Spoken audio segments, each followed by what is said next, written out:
بسم الله الرحمن الرحيم. يا أيها المزمل قم الليل إلا قليلا نصفه أو انقص منه قليلا أو زد عليه ورتل القرآن ترتيلا إنا سنلقي عليك قولا ثقيلا إن ناشئة الليل هي أشد وطئا وأقوم قيلا إن لك في النهار سبحا طويلا واذكر اسم ربك وتبتل إليه تبتيلا رب المشرق والمغرب لا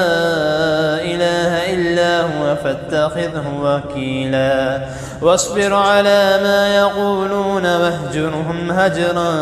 جميلا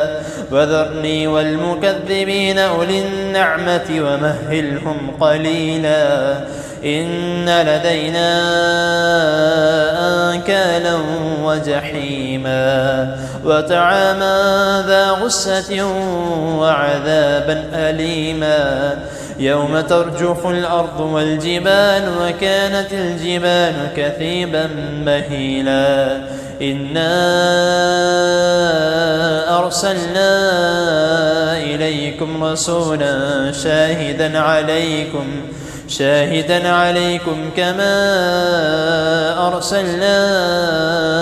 إلى فرعون رسولا فعصى فرعون الرسول فأخذناه أخذا وبيلا فكيف تتقون إن كفرتم يوما يجعل الولدان شيبا السماء منفطر به كان وعده مفعولا إن هذه تذكرة فمن شاء اتخذ إلى ربه سبيلا إن ربك يعلم أنك تقوم أدنى من ثلثي الليل ونصفه وثلثه وطائفة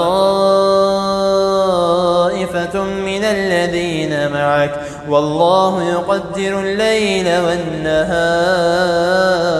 علم أن لن تحصوه فتاب عليكم فاقرؤوا ما تيسر من القرآن